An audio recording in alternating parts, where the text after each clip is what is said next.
how to fix BOFA card not working online. So let's get straight into the video, shall we?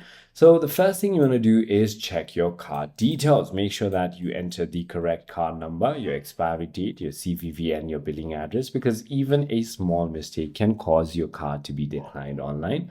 And the second thing you want to make sure is that you want to ensure you have enough available credit for the purchase and try paying down your balance if it's close to your limit. You can also go to your card setting and make sure that online purchases are allowed, and if it's off, enable it and try again.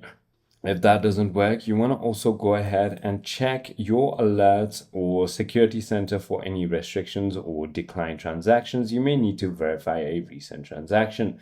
If it still doesn't work, you might need to simply go ahead and change your payment method and try another one. If the issue persists, you can simply go ahead and contact the Bank of America customer service.